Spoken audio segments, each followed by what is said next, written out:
Everybody, thank you so much for joining our webinar today. I can see, looking at my screen, that people are signing up. The numbers are increasing, so that's great to hear and see. So this is the second part of our series on human rights due diligence, sort of digging down into some of the more critical issues and sector issues that we are hoping and looking to focus on in our series for 2022.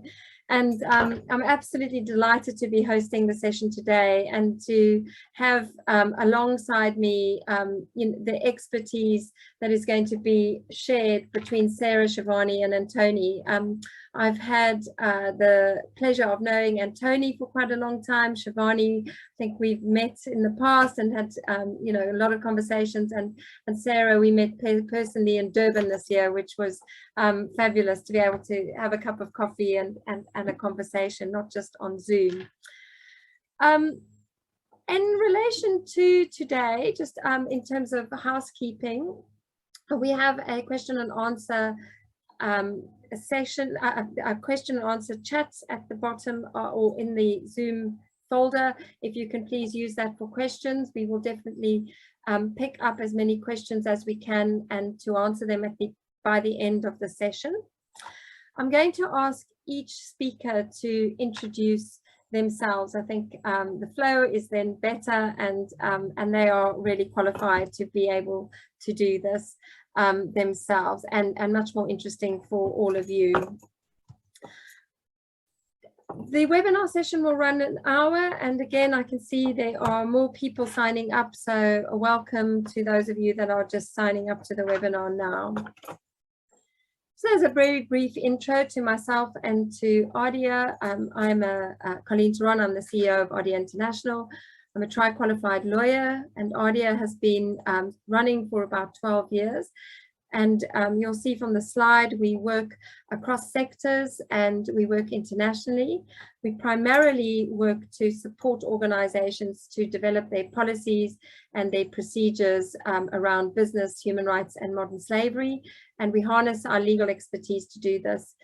And as a business, we were recently nominated for the Stop Slavery Award by Thomson Reuters Foundation, which was an absolute honor, recognizing some of the work we've been doing in that area for the last 12 years.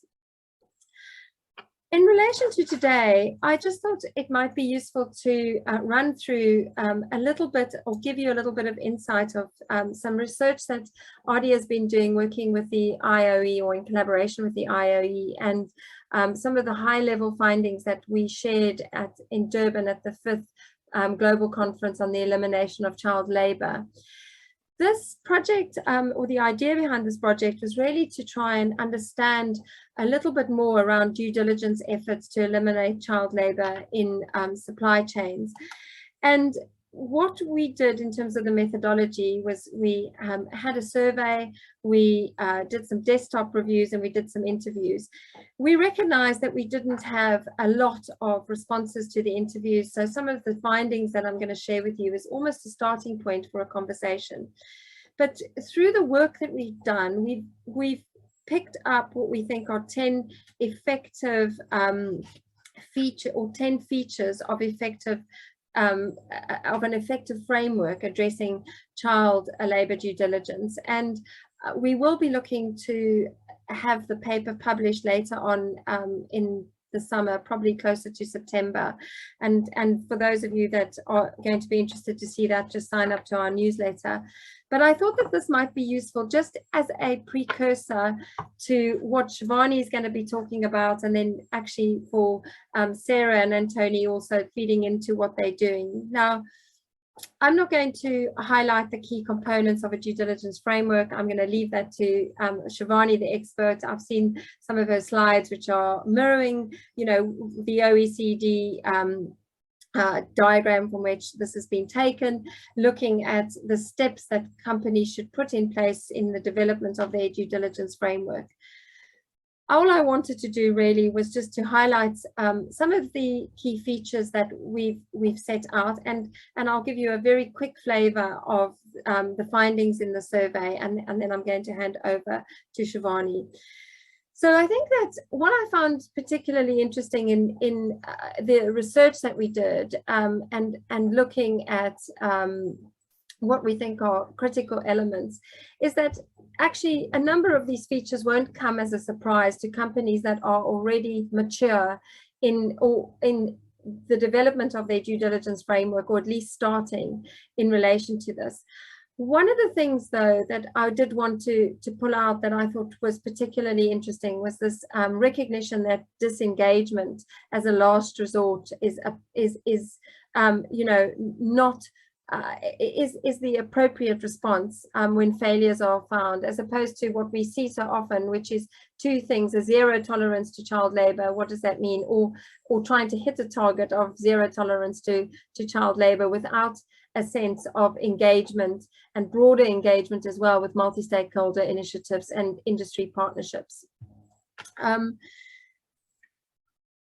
What the survey findings that I've pulled out here are quite surprising. We discussed this in Durban. I think, Sarah, we had a discussion about this, and discussion with some others, is that, you know, whilst the survey, or those that entered the survey and said that they had mapped out their supply chain, and for 72% to say yes is very unusual. We don't see that in practice. We don't see that in practice either. We see people understanding who their tier 1 suppliers might be, but we haven't seen a lot of very formal mapping, and certainly we haven't seen that go beyond tier 1. So that was a surprising a statement.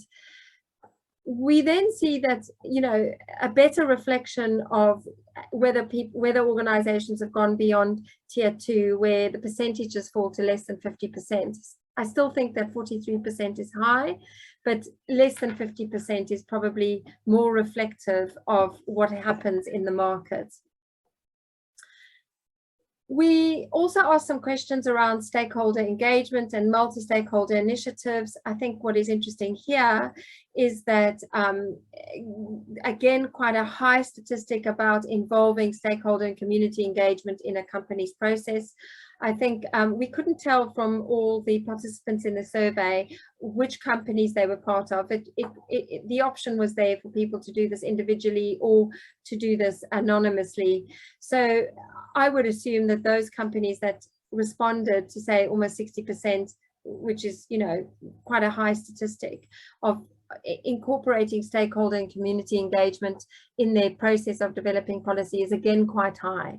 And particularly if you move away perhaps from some of the high risk sectors and look at sort of service operations and, you know, typically sectors that might not have agriculture as a key aspect of it, where you might see more maturity around these issues, and perhaps even in the cocoa sector. I think what was encouraging is perhaps the fact that a lot of the respondents had suggested they have entered into partnerships and multi-stakeholder initiatives to allow for collaboration. And of course, that is one of the key features that we have highlighted around effective due diligence, is ensuring that you work collaboratively and in partnership with organizations that are perhaps familiar with some of the issues that are that come to the fore. And then, you know, just lastly, looking at monitoring of actions and taking or having effective remediation procedures in place. Quite low, again, less than, you know, 50% or 50% lower.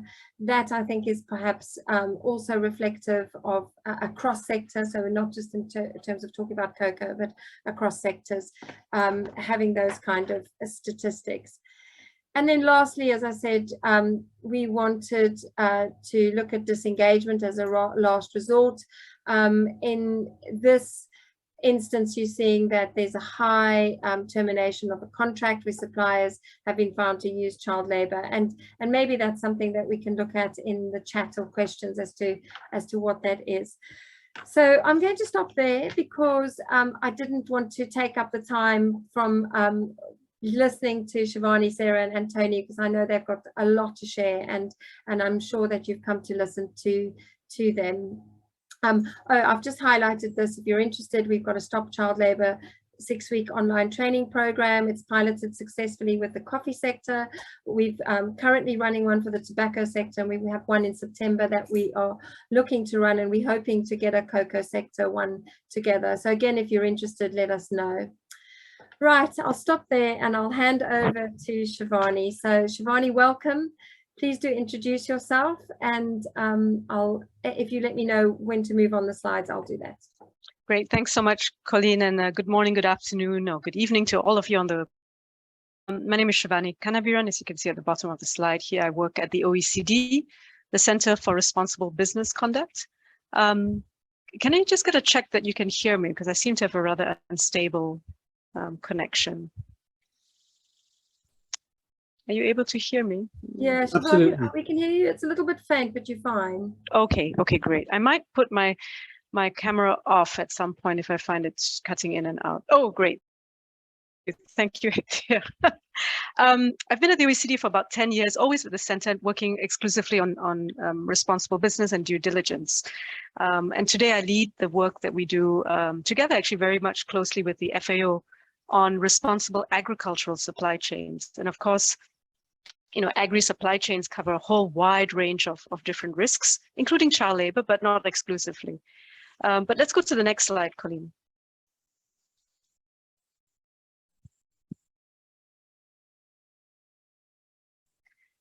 This is some of the snapshot of the work that we do at the center. Essentially, we set a lot of international standards on responsible business. Our sort of mothership is the OECD guidelines for multinational enterprises.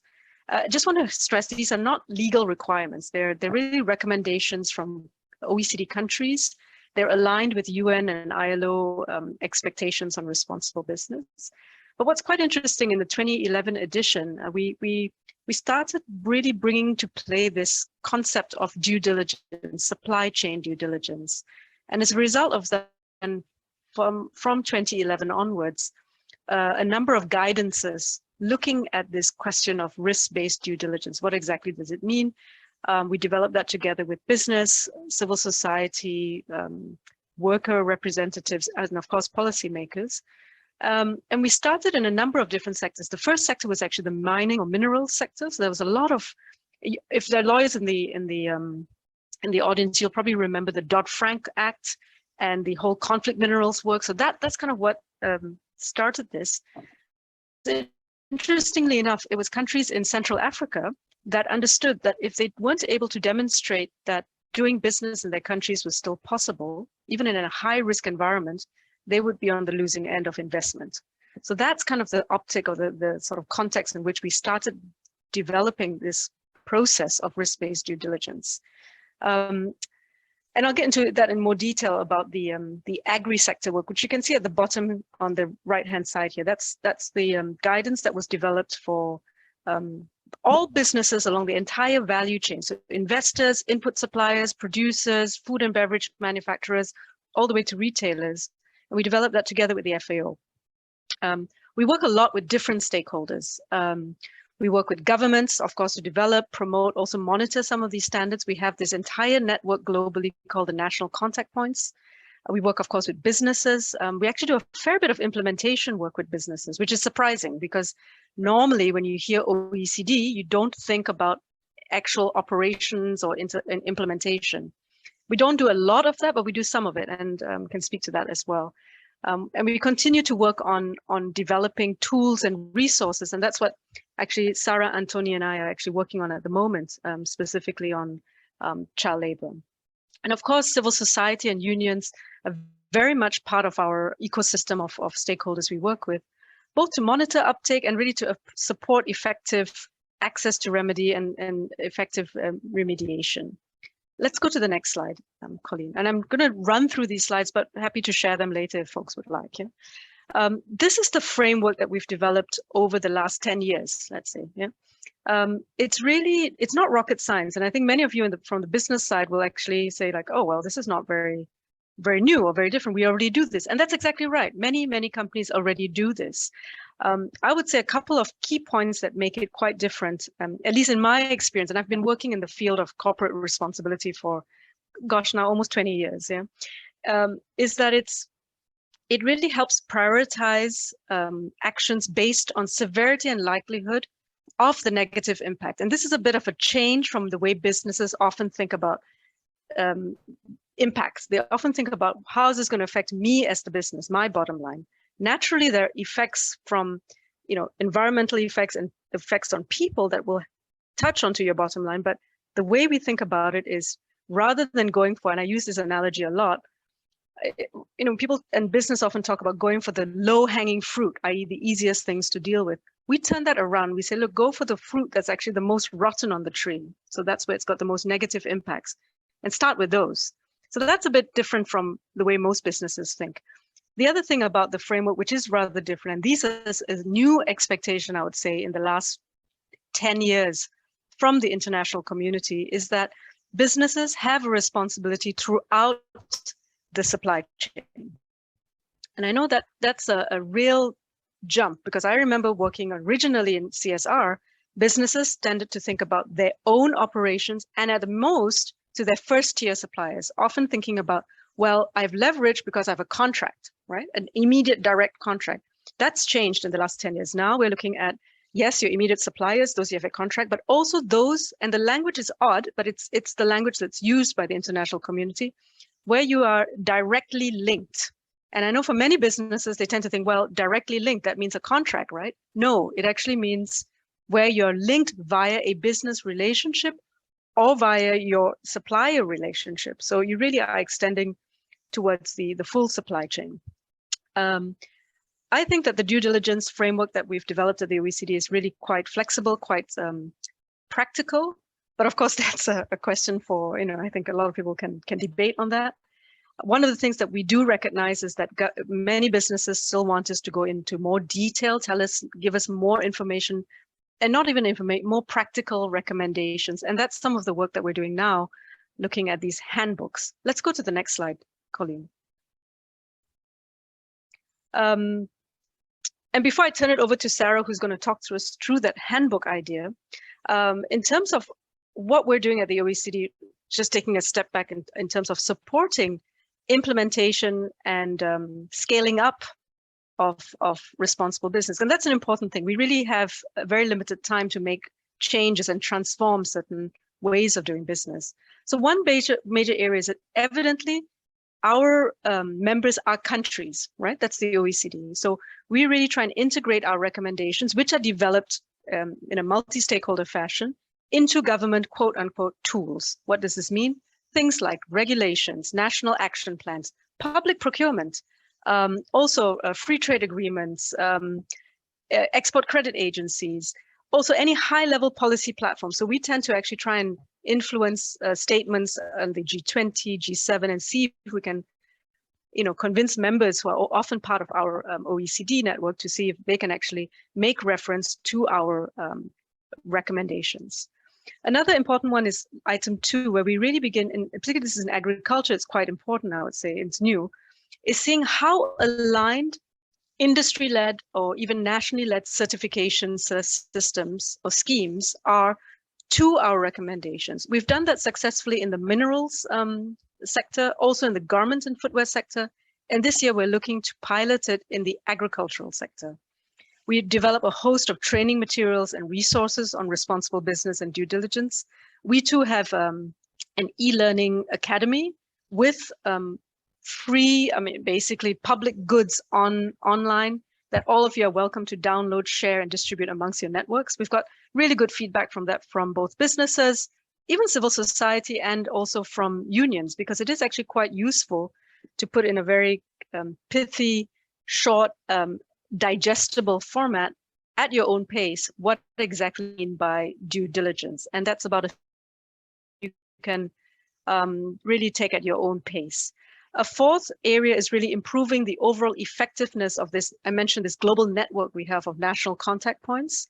I don't want to go into that in too much detail, but just to let you know that there's no need to go back to the next slide. Just keep on the slide with the regarding the national contact point network, there are about 50 of these primarily government-based institutions that both promote and talk about our instruments, as well as act as a monitoring mechanism and as an ombudsman, so that if there are discrepancies between what's happening on the ground and what's actually recommended in our instruments, they're an avenue for which, in a non-judicial format, some form of address can be raised.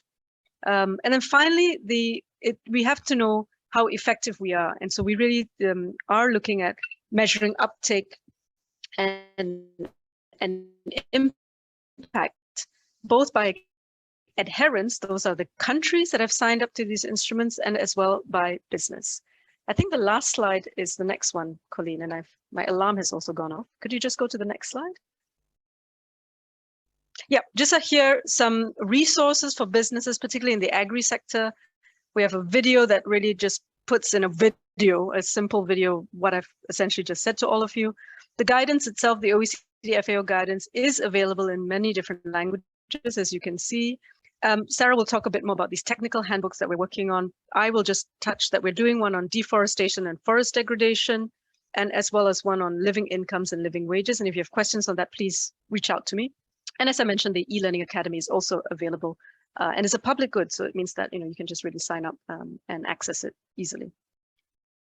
All right, I think that takes me to the end of my time, and I'll turn it back to you, Colleen. Thank you. Thank you, Shivani. That was so insightful. I've written down a few questions to ask you myself around some of the, particularly I'm interested around some of the public procurement measures that have been taken. Perhaps we can pick that up in the question session. So I'm going to hand over to Sarah, please.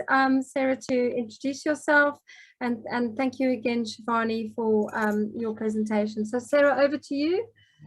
Yes, thank you, and also good afternoon or morning or evening to everyone. So I'm working at the International Cocoa Initiative, ICI, as Director of Policy and Partnerships since last year. Maybe two words about ICI. So we are a multi-stakeholder foundation based in Switzerland, in Cote d'Ivoire and in Ghana, and we bring together different stakeholders, so industries, which are chocolate and cocoa companies, civil society organizations, and also international organizations, mainly the ILO, UNICEF, and the OHCHR, who act as advisors to our board. And we also work very closely with the governments of cocoa producing countries, especially Ghana and Cote d'Ivoire, and consuming countries, especially at the EU level, but not only.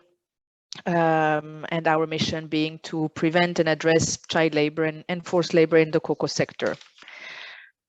And we can go to the next slide. So today the topic being on the elimination of child labor in cocoa, maybe some quick figures on that to understand what we are talking about and what that actually represents. So across the world, 160 million children are involved in child labor, and in many cases, child labor is being found in the agricultural sector. So child labor is somehow an agricultural issue indeed in different countries, with over 100 million children being estimated to be working in the agricultural sector worldwide, among which 61 million in the agricultural sector in Cote d'Ivoire. And among these figures in the agricultural sector, the cocoa sector is not immune to that issue, as it is estimated that there are 1.56 million children in child labor in Cote d'Ivoire and Ghana, which are the two major cocoa producing countries. So both countries export by themselves 70% of the cocoa we are worldwide. And among these 1.56 million, there are 1.48 million children that are estimated to be in hazardous child labor. More specifically, we'll come back to that. Next slides. And so we now looked at the figures now quickly about the characteristics of child labor. So in the cocoa sector, we know that according to a study that was conducted by the National Opinion Research Center at the University of Chicago during 2018-2019, we know that almost all children working in child labor in the cocoa sector in Ghana and Cote d'Ivoire live at home with their parents. So they work usually on smallholder farms, helping actually to sustain the household's income. Almost half of the children, those aged between 5 and 17 years, that live in cocoa growing areas do some kind of work or cocoa related child labor, but most of them also go to school. And in fact, school attendance has increased in the last years in both Cote d'Ivoire and Ghana. It does not mean that school attendance is regular, nor that there are necessarily good results, but still, I think it's a fact to stress. And on aggregate, children working in cocoa do so reportedly with an average of 8.3 hours a week. So you see that in most cases, child labor in cocoa is not the result of an intentionally exploitative situation. It's much more actually complex than that. And to add to it, and that would be on the next slide, study also show that the main problem lies especially in the nature, the kind of work that these children are doing, which is, as we saw earlier, in most cases hazardous. More specifically, a large majority of them use sharp tools, carry heavy loads, or can be exposed to agrochemicals, and that is where the bulk of the problem lies. Next slide. The next slide would be about why that is, and I don't want here to go into too many details, and I guess that well, it's also quite well known that there are many causes to that, many root causes, and of course poverty being the key one, with child labor being rooted into structural poverty, but there you also have linked to that issues such as access to quality education, and even if the situation has improved, as I said, it's still of course problematic. Gender inequality, where some studies also show that child labor tend to be higher when the female parent is illiterate, and also other infrastructural problems such as the lack of registered birth certificates and others. So child labor indeed in cocoa is a real challenge. It's an endemic challenge, and it's also a complex one. And for these complex problems to be effectively tackled, it requires indeed coordinated and collective actions from all parties, including from companies. Next slide.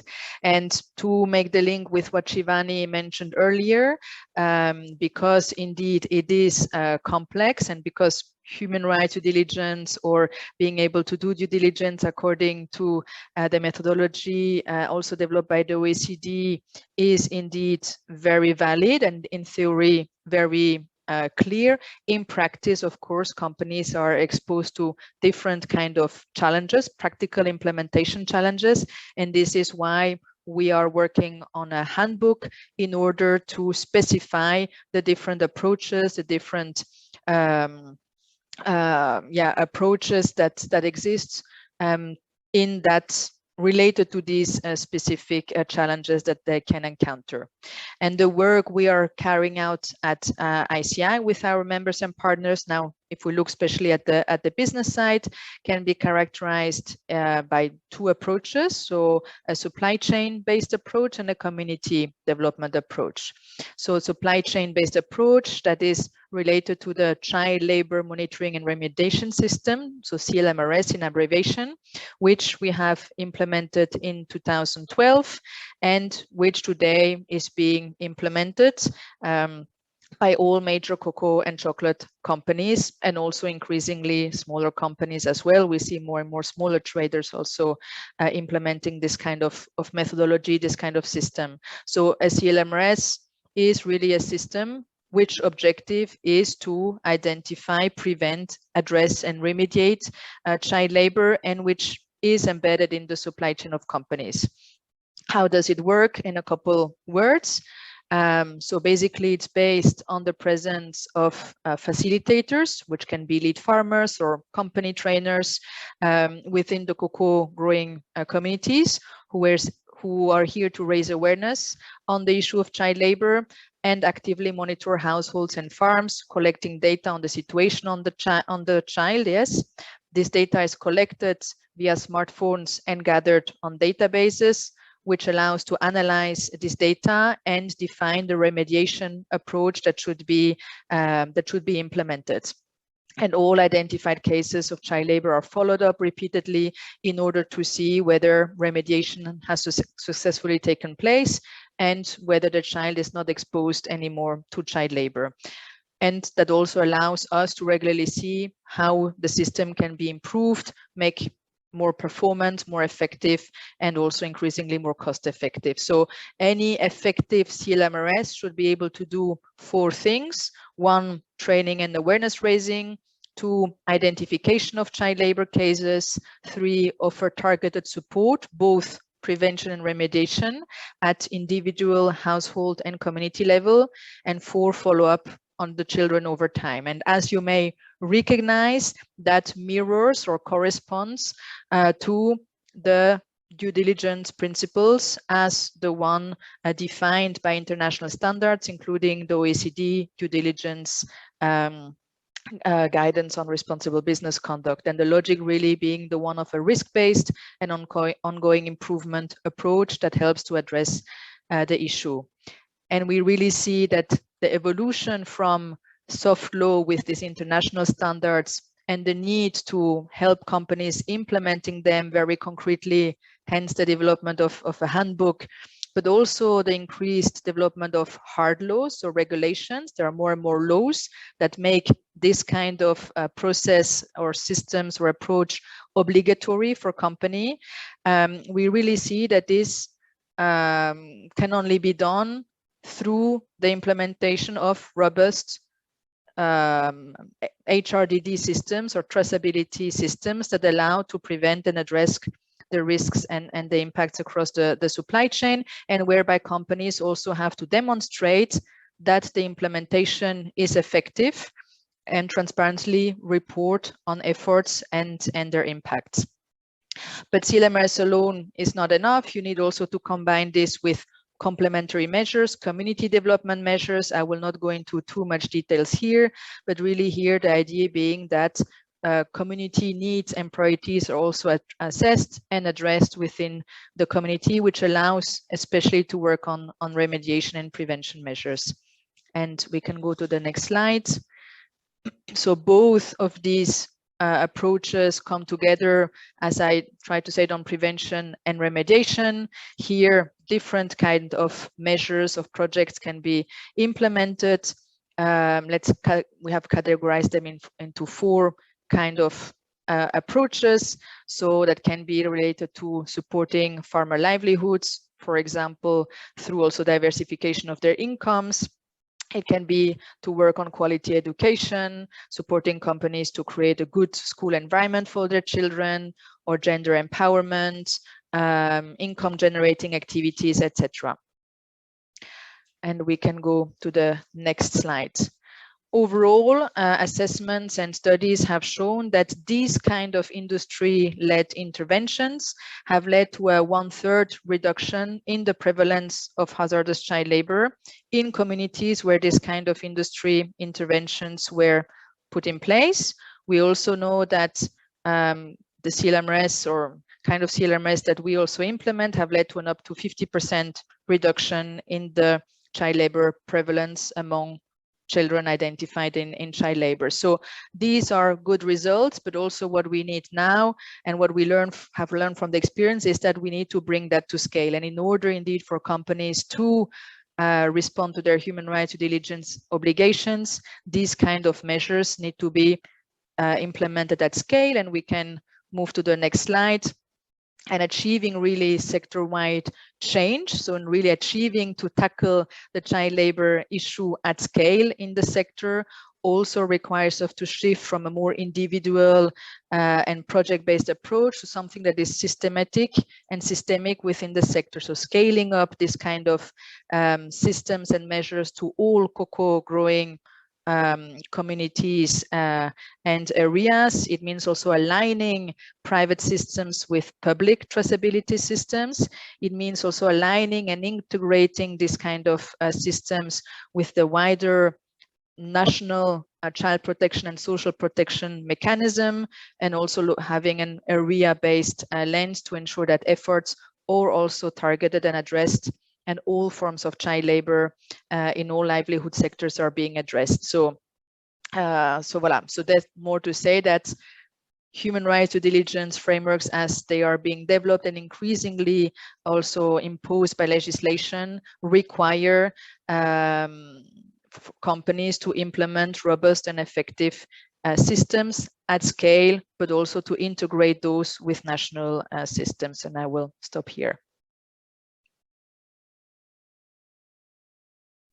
Thank you so much, Sarah. There's so much information in there. And again, I have so many questions to raise in relation to some of the points that you've made, just very interesting. And actually, I am interested, of course, in the legal frameworks, whilst maybe not being a silver bullet, but certainly, you know, which I would normally speak about in human rights due diligence conversations, is looking at why some jurisdictions in Europe have actually focused more on child labor specifically than others. So you know, that in itself is interesting, but I found or I think that, you know, how you bring the sector-wide approach, including the regulation, would be quite interesting to have a discussion about afterwards. And Tony, if I can hand over to you, and thank you again, Sarah. So, and Tony, if I get your next slide, just get to it.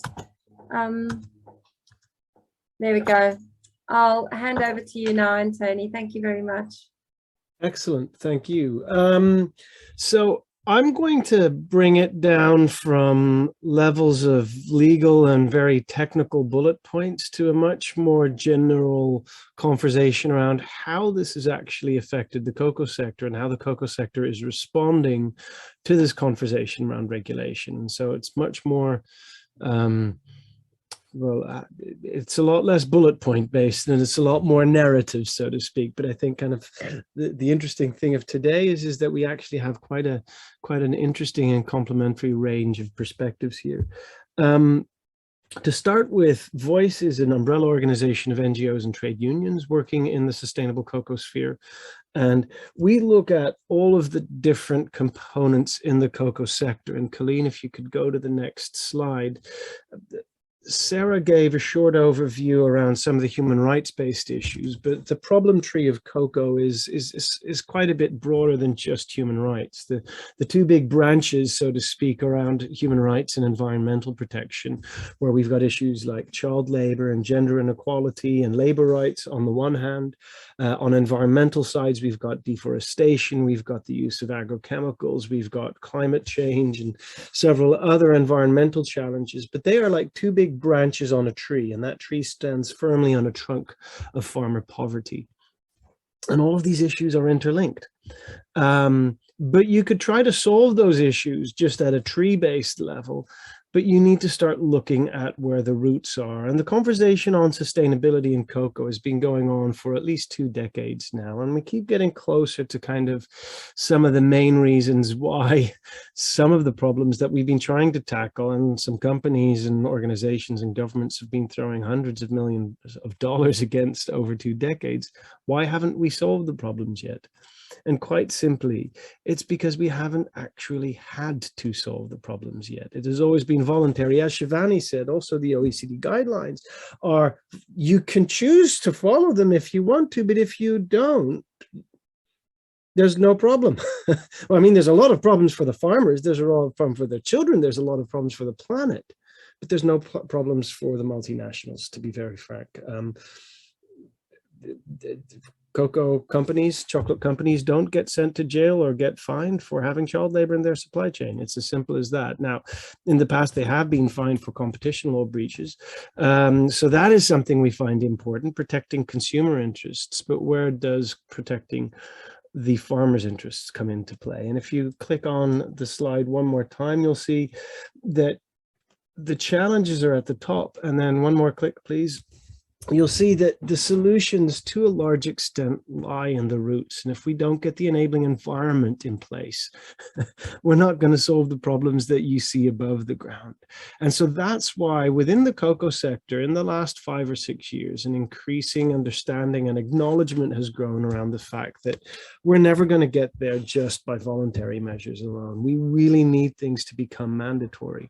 And that's why, and Colleen, if you could click the next slide, that's why in the past 5 years, you've seen the cocoa sector take a lead towards the European Commission primarily in a joint call for 2 things, both for mandatory human rights and environmental due diligence regulations, as well as for partnership agreements with the producer countries, because the cocoa sector is very clear that you're not going to solve this just with regulation alone.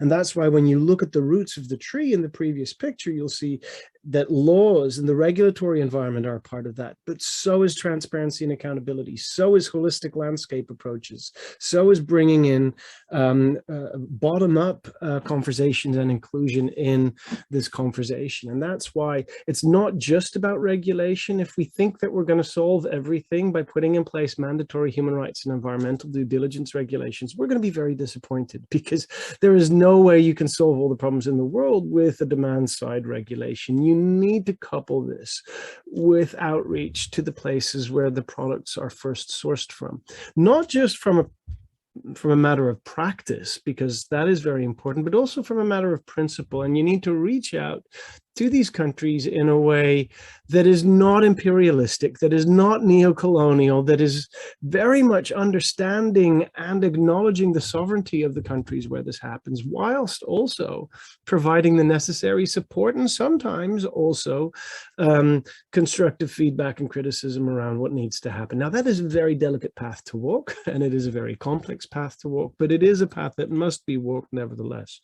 So it's a combination of those two. And if you could click on the next slide, what you'll see is that actually this led to a very unique group of organizations working together. And if you look at these logos, you'll see primarily logos from the chocolate industry together with some of the standards and NGOs. Now, this is a very unique collaboration. And I'm going to be very honest, as an umbrella organization of lots of NGOs, many of my members were uncomfortable with us starting in this process, because we were going to be played by companies. We are going to be taken into a concept of greenwashing, et cetera, et cetera.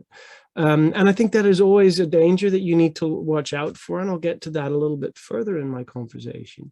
At the same time, having these kind of companies going to the European Commission and asking them, please give us ambitious regulation on due diligence, is not something that lawmakers are used to. They're usually used to, when they talk to companies, to have conversations around reducing the ambition of regulation rather than increasing it. And so when this came out, you saw the Commission's ears go up, and there was a wide open opportunity to have conversations with them around what needed to happen. And so the cocoa sector really has become one of the drivers for support for these regulatory measures. When we started writing these position papers 4 years ago, these regulations were not in play yet. In the meantime, regulations have been drafted and first drafts are out in play. And so there's been a real change there. And after the cocoa sector came out with these statements, we kind of saw almost a domino effect to quite a few other sectors that also felt comfortable enough to come out and say, hey, this is indeed important. Now, there are a lot of caveats around this, and that's the next slide. One of the reasons why the companies have done this and have stepped into this is because they realize we need a level playing field, right? You can't, a lot of the people within the companies have also said, look, we can't move a lot faster than our competitors. It's almost like a rubber band holding us back. We might be able to go a little bit further, but the further you go, the more resistance you get, and you get pulled back at a certain moment, usually pulled back by your own senior management because they want to sell their products, right? And so in order to achieve what you want to achieve, you have to have a level playing field so that everybody can move forward. A second reason is also companies want legal clarity, and doing that through a EU regulation is a lot better than doing that through kind of a legislative Tower of Babel of 27, 28 different national legislations that'll be completely different. Now, the way the EU regulation works, there will be 27 different regulations, but they will all be based on the same template, on the same mold that is being provided by Brussels. And so that very much creates both legal clarity as well as a level playing field. And then a third reason why companies are stepping into this is to really look at 21st century solutions for supply chain problems. Now, if you're aware of the legal situation in the United States, companies, and definitely in the chocolate sector, have started to be sued for having child labor in their supply chain based on 250-year-old laws that were never designed to do this. And so whether or not those lawsuits are successful or not, you're actually trying to push a round peg through a square hole there. We now have multinationals, we now have global supply chains, and so we need tools that actually are up to date and modern and reflect current reality so that they are as effective as possible. And so this is really where the opportunities lie for this legislation. There are challenges, however, as well. And I think those challenges are becoming more apparent now that the first drafts of the Commission are available. And so kind of all of a sudden, you're not talking about hypotheticals, but you're talking about what is in there. And I think one of the biggest challenges is that you don't regulate for the status quo. And so what you see is a lot of legal departments of companies, not just in the cocoa sector, but across the board, are looking at how can we make sure that the regulation doesn't require us to change a lot more than we are already doing. And they don't say it in as many words, but they use terminology like, ooh, the legislation needs to be realistic, or the laws need to be manageable. Now that is true if you want to regulate the current status quo, but one of the reasons why we need the law is because the status quo is not sufficient, which means if you really want proper laws, those laws are going to have to be, well, hard to implement for now. And that means that maybe you don't want a law that is perfect from day one, but you want a law that says, okay, guys, you've got 5 or 10 years to get there, but you need to get there. And so I'm not seeing that too much in any of the language that we're seeing yet. And I think that there's a lot of pushback, especially through umbrella organizations, because it absolves individual companies from responsibility there. So there's some major challenges there. I think the second big challenge is to look at horizontal regulation versus vertical regulation. And horizontal regulation is basically one generic due diligence regulation across all commodities and across all issues. And that is important because it creates kind of a level playing field between commodities, but every product has its own specificities. And there's some real challenges there to make sure that the law doesn't provide a get out of jail free card for your crop.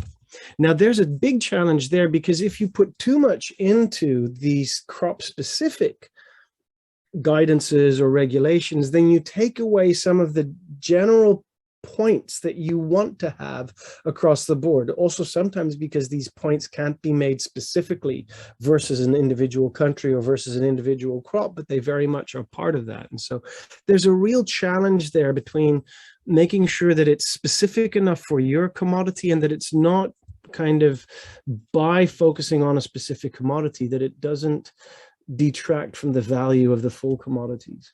And then I think within our group, within what was now starting to be called the Cocoa Coalition, there's a real challenge around mission creep and governance, because we never planned for this coalition to start, but it has grown. And so there, when you grow, when you've got more people on board, and when things become more serious and things actually get a name and things like that, then it does become quite a challenge. How do we work together more going forward? It was a very informal coalition to start with. Do you need to formalize? Yes, no, etc. Now, those are all questions that are at the table around going forward. But all in all, and I think we can go to the last slide here.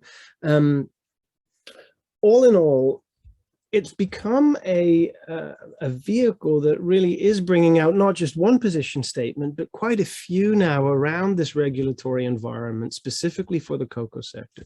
It's reflecting kind of some of the more ambitious positions within the cocoa sector rather than a lowest common denominator position.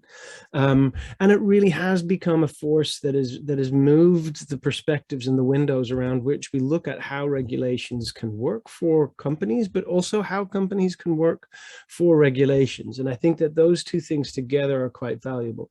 All of the documents that have been released by the coalition can be found on the link that you see on your screen. We're hosting it because none of the companies were willing to actually put these documents on their direct websites. I think the lawyers found that a little bit scary, and we're okay with that. But that's where we are. So I'll leave it there, Colleen.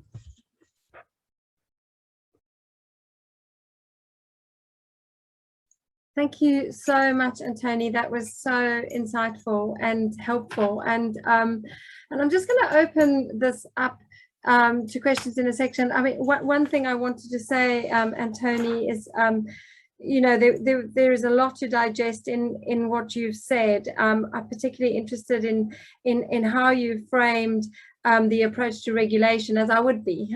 You know, a number of things that come from there that I thought particularly useful. But I love the analogy of the tree. And if you think about trees in general, you know, a tree is only as healthy as the root system and the depth of its root system.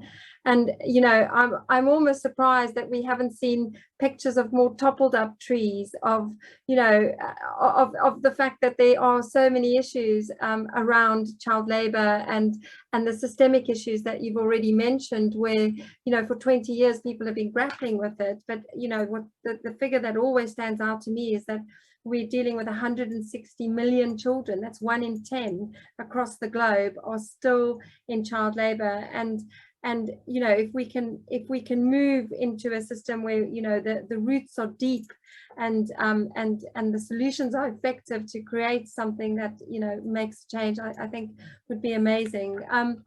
So just to open up to some questions, I think they're starting to come through now.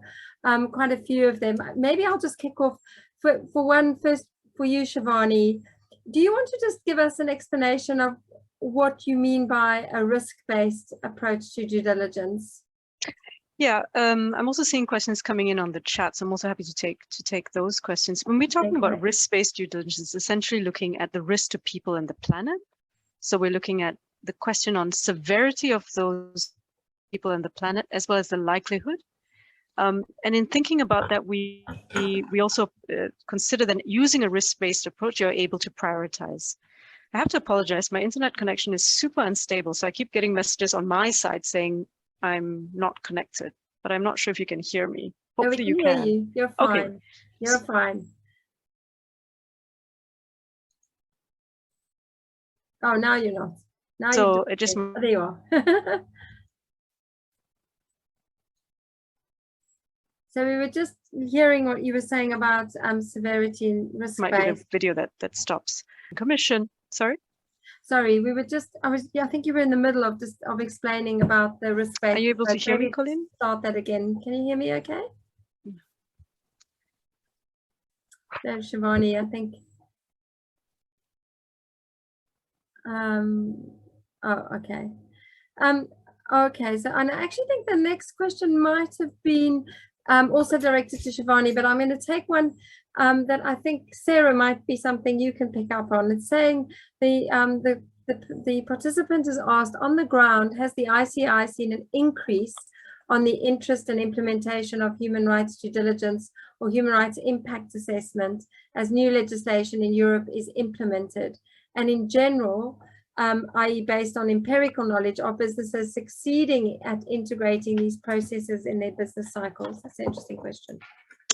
Yes, indeed. So I think, yes, overall, we see more and more companies, at least in the cocoa sector, wanting or having to indeed implement a form of a human rights due diligence system, and there is a demand to do CLMRS. So indeed, from our side, we see an increased demand on that.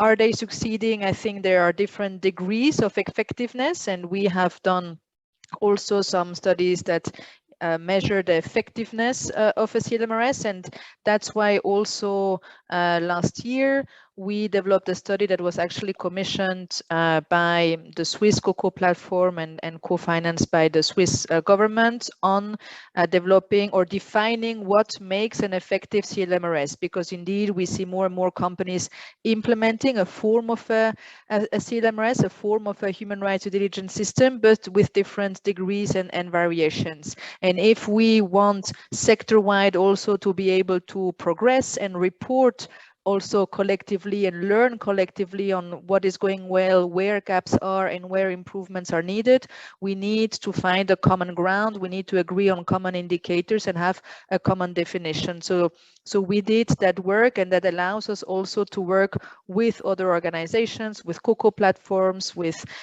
organizations like the World Cocoa Foundations and other, on agreeing on common indicators, and also on common indicators on which we can report on. So yes, we have seen an increase in the implementation of systems. Yes, with a variety or different degrees of effectiveness, and that drives our work to develop common standards, common metrics, common tools on which we can collectively report. And as ICI, we have introduced this year also an obligation for all our members to report on the actions they are taking, on the measures they are implementing, and how many households do they cover, how many children have they been able to identify, what are the issues, what have they done, etc., with the aim that allows us to collectively learn and improve where gaps are. Maybe about the link, if I may, also about the OECD RBC methodology and the EU directive proposal. I don't want to answer on behalf of the OECD, and I know that the OECD, the OHCHR and the ILO have issued a joint letter where to the President of the European Commission, where they also basically answer to the directive proposal, and also insist on where maybe more alignment might be needed. We, within the Cocoa Coalition that Anthony mentioned earlier, have also issued a joint position paper before the directive proposal, and we are now also working on identifying where some similarities and gaps are. From ICI's perspective, indeed, we have stressed already and in the public consultation that the Commission has been opening up some areas on which we believe that certain dimensions that are key to the principle of human rights due diligence as defined by the UNGP and as defined by the OECD are maybe not coherently or sufficiently reflected in the directive proposal, such as this notion of risks-based, starting where the risks are more severe, etc. And there are other dimensions where maybe clarification might be useful, or whether a more clear alignment with what the international standards define might be needed. Thank you, Sarah. I think that's really helpful. I actually want to ask Anthony if he's got a comment on that, and also and I think this will have to be the last question once Anthony wants to answer this and comment. The time has flown. Is that there's a question around to what extent do you think it's important to tackle the demand or the consumption of cocoa and commodities in general to reduce pressure in sourcing companies, and in turn long-standing issues on child labour? I think that's an excellent question. So Anthony, can you come in on the previous question and that one? Yeah, so tackling the last one first, because it's always good to bring in new perspectives here. There's a real role around supply and demand in a lot of our consumption, right? Not just in cocoa, but in a lot of other things. I think we're often very as consumers, definitely in the West, which is where I live, it's very easy to kind of forget that your consumption drives a lot of misery in a hidden way across the world. Now, cocoa is exclusively an export product in West Africa, right? I mean, there's a little bit of cocoa consumption there. It's definitely not chocolate, but it's consumed as a drink, generally speaking. Cocoa is a luxury product. It's only there for export. And so therefore, there is also a very big concern. I mean, I've been involved in this for a decade and a half plus, and we've always made it a strong point never to advocate for stopping buying these things, because if we were to stop buying these things, the farms, the households would have a much bigger problem and not be able to sell their product. And so I think that there's a real danger for unintended negative consequences when we respond too quickly to issues. I think that due diligence is exactly a right way forward, because it understands how systemic, and which means really system driven, the poverty is. And so it requires companies to come up with their side of the responsibility, but not to solve the problem overnight. And as Shivani was saying, kind of this risk-based approach is something else than just a binary yes, no, you have the problem, zero tolerance. I'd love a zero tolerance policy on child labor if I think that it would work, but I actually think a zero tolerance policy would actually hurt the farmers more than anything, because most child labor happens on the farms of the children themselves, right? Now, the concept of a nuclear family, the way we use it in West Europe and North America, is different than how the concept of family is set up in many West African societies, where you see a broader and a much more inclusive understanding of what family is, but it still is the household, it still is the family. And if you would stop them being able to sell their cocoa, they would be in even more problems, because the driver to the child labor is almost always, to a large extent, there is poverty involved. And so what we need to do is we need to find ways to solve the issue of low farmer income. That is not just a problem in cocoa, by the way, because if it was just cocoa, you could say, oh, something's going wrong with cocoa farming. But if this is a problem in cocoa and coffee and soy and palm oil and rubber and cotton and cashew and everywhere, then surely it's not a problem of the farmers. And so therefore also farm solutions are not the first place to look at. And this is what we've looked at in the cocoa sector for the last 2 decades, is we've really looked at how do you solve these issues at a farm level. And part of that is necessary. And, you know, Sarah and the people at the ICI have developed a phenomenal child labor monitoring and remediation system, which looks at how do you intervene at farm level. That's the best practice that we have in the cocoa sector, and they can only solve about 30% of the child labor in the farms at best so far. The other 70% require system change, looking at poverty reduction, gender equality, and rural development, which is why you also can't just solve it through law. You also need to look at how you come across and do that together with others there. Sorry, long answer, but that's because it's really complex once you start dealing with root causes. That's so helpful. Thank you, Antony. I think there was a question around investors, and Shivani, thank you. You've answered that. Certainly a lever for companies, investors asking more questions, and you know, other levers relating also to public procurement, FTAs. But certainly another sort of driver that I've been seeing with a number of clients, businesses we've worked with is not just on the investor side, but on the banking side. Actually, lending is more difficult if you cannot actually indicate that you're a responsible business via your ECG programs, your indicators. There is that kind of pressure that's being brought to bear on business as well. I'm really sorry, we have reached the end of our allocated time for the webinar. Thank you to all of you who participated today. Thank you so much to Sarah, to Shivani, to Antony. They've given their time, their expertise to us. It's a conversation that I wish could extend for another hour. I certainly enjoy speaking and getting the insights from all 3 of our panel. So just thank you again to all of you who participated, and wishing you all the best for the rest of the week. Thank you so much. Take care. Thank you. Bye-bye. Thank you, everyone. Bye-bye. Thank you so much. Bye-bye.